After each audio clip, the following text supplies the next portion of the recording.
Teorinya kalau emasnya naik, US dollarnya naik, berarti rupiahnya naik. Harusnya kimnya itu naik, tapi tidak naik.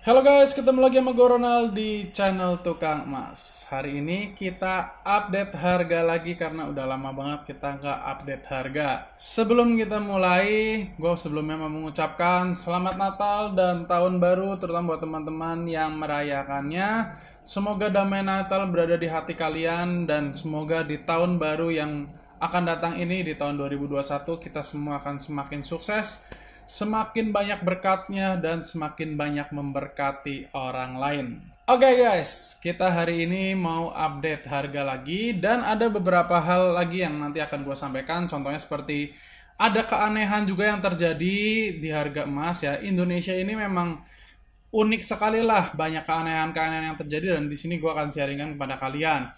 Dan juga kita akan update untuk window dressing saham yang sudah gue mulai dari Desember awal lah, Desember tanggal 1, dan sekarang gimana hasilnya. Kita akan membuktikan apakah benar window dressing itu menguntungkan. So stay tune dan kita langsung mulai update harga emas.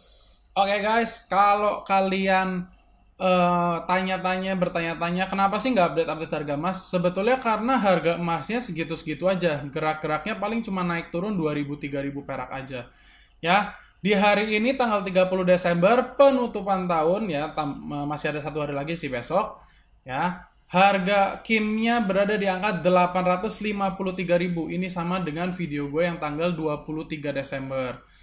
Masih stabil segitu, harga antampresnya 1 gram berada di angka 1.068.000 dan harga UPS berada di angka 963.000. Dan seperti biasa di bawahnya gue berikan harga perhiasan dengan kadarnya masing-masing dan juga harga perhiasan di Hong Kong, Taiwan, dan juga di Malaysia. Semoga harga-harga ini membantu untuk kalian yang mau berhias di akhir tahun. Oke guys, kalau kalian bingung ada beberapa harga-harga yang kurang yang nggak sama dengan yang berada di daerah kalian, ya itu umum karena harga emas itu memang pasti berbeda-beda ya kan. Setiap toko juga memiliki ketentuan yang berbeda, setiap kota juga biasanya memiliki pasaran yang berbeda ya. Jadi ini hanya sebuah referensi aja, nggak bisa dijadikan harga baku atau harga patokan buat kalian. Nah sekarang kita akan lihat kenapa gue sebut ada keanehan yang terjadi ya. Kita lihat di hari Senin. Nah, kalau sesuai dengan chart ini ya, harga kan keluar kira-kira jam 11. Jam 11 itu di chart ini yaitu jam 4 pagi. Nah, kita lihat ya. Ini adalah chart yang ada di tanggal 24 Desember. Nah, kita lihat di tanggal 24 Desember ini harga jam 4 pagi di chart ya. Kalau jam 4 pagi di chart itu di dunia kita itu kira-kira jam 11 pagi gitu ya. Itu berada di angka di sini ya, 1875. Nah, kita sekarang lihat chart tanggal 28-nya. Sama jam 4 juga di jam ini, berarti jam 11 pagi ya. Kita lihat garis yang merah. Garis yang merah ini berada di angka 1895. Berarti kalau kita ngelihat dari tanggal 24 ke tanggal 28 itu ada kenaikan drastis. Setuju ya? Kenaikan drastisnya ini kira-kira berapa? 20 US dollar per troy ounce. Nah, maka dari itu gue berpikir pada saat hari Senin itu harga akan melonjak tinggi. Setidak-tidaknya Rp10.000 per gram. Jadi kimnya bakal berada di angka 865-an, 865.000. Tapi kimnya hari Senin itu stay di 855.000. Aneh kan? Ya, memang benar-benar aneh. Nah, terus terang pada saat ini terjadi, gue berpikir ini kemungkinan emasnya bakal dibawa turun lagi. Makanya mereka nggak naikin harga. Kalau naikin harga kan rugi. Kalau misalkan ada yang nanti ada, oh emasnya lagi naik nih, dijual dulu. Tapi ternyata sore harinya itu bakal turun. Gue berpikir seperti itu. Ternyata kejadian benar-benar. Kita lihat kalau makin sore ini emasnya makin turun. Ya, ini ada permainan. Ya, setuju nggak setuju, percaya nggak percaya, ya inilah buktinya. Terus kalian pasti bilang, lah kan US dollarnya pengaruh. Kita lihat sama-sama US dollarnya ya. Nah, ini grafik US dollar ya. Kita lihat tanggal 26 ke 28, US dollarnya naik. Teorinya kalau emasnya naik, US dollarnya naik, berarti rupiahnya naik. Harusnya kimnya itu naik, tapi tidak naik. Ya, sekali lagi kita ini adalah pemain kecil yang belinya paling cuman ya 1 gram, 10 gram, 1 kilo gitu ya. Sedangkan di atas itu ada pemain yang sekali beli itu langsung ratusan ton dan lain sebagainya. Maka dari itu mereka bisa ngontrol harga pasar. Ya, kita ikut-ikut aja. Oke, jadi jangan bingung dengan hal-hal seperti ini karena memang di dunia beginilah faktanya. Nah, sekarang kita akan lihat guys, hasil dari testing window dressing kita ya di pasar saham. Buat kalian yang mau belajar saham, gue sudah bikin videonya ya, video yang seperti ini. Kalau kalian belum nonton, nonton dulu videonya. Ini akan gue kasih card juga, bisa diklik di sebelah kanan atas.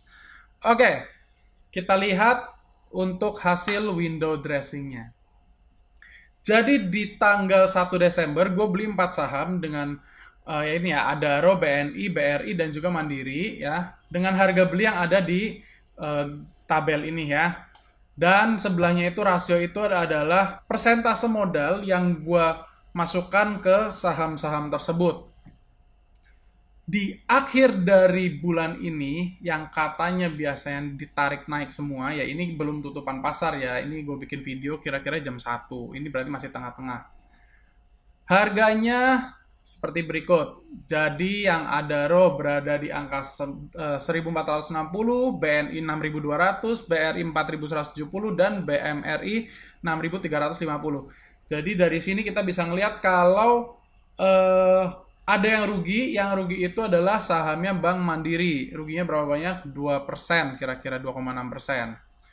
Nah, jadi secara total, secara global dengan rasio persentase modal yang gue udah bagikan itu, sampai hari ini, sampai tanggal 30 Desember ini, gue masih untungnya berapa? 2,11%.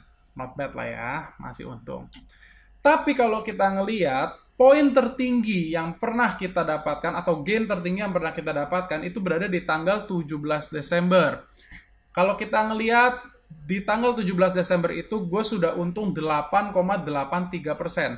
Kenapa gue nggak tutup? Padahal waktu itu gue mau tutup, jujur aja. Kenapa gue nggak tutup? Karena gue mau menunjukkan ke kalian komitmen yang sudah gue berikan kepada kalian ya, bahwa gue akan pegang saham ini sampai hari paling terakhir sekali bursa saham itu buka, yaitu hari ini. Karena besok udah mulai tutup dan nanti kalau nggak salah tanggal 3 baru mulai buka lagi. Ya oke, jadi kita tutup testing window dressing ini dengan profit 2,11%. Ya, masih seneng lah. Maksudnya selama nggak rugi itu masih aman. Lalu apa yang akan gue lakukan dengan saham-saham ini? Apakah akan gue tutup? Enggak, gue nggak akan tutup karena kita lihat. Oke, kita lihat grafiknya masih looking good dan sepertinya sih tahun depan akan mulai rally naik lagi ya. Jadi gue akan keep saham-saham ini. Sebetulnya gue masih ada beberapa saham lagi seperti Telkom, Indofood. Gue masih pegang dan gue akan pegang saham ini terus mungkin sampai awal tahun depan ya. Dan juga buat kalian yang masih mau belajar saham, sekali lagi gue ingatkan bahwa gue ada membuat satu video tentang saham. Ini masih bagian pertamanya. Sekarang gue masih akan mengedit lagi untuk bagian kedua karena ada 2 bagian ya, dan pembahasannya sangat panjang tapi sangat detail.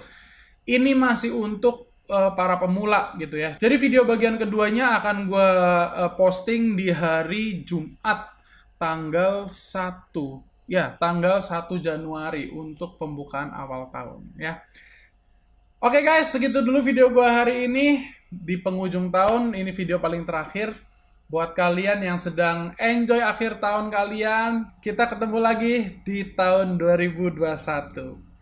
Jangan lupa tinggalin jempol, dan juga selalu komen supaya gue tambah semangat. And jangan lupa buat teman-teman yang baru join, welcome and subscribe channel ini supaya kalian bisa terus mendapatkan update terbaru harga-harga emas dan investasi lainnya. Oke guys, segitu dulu and see you in the next video and see you next year. Bye!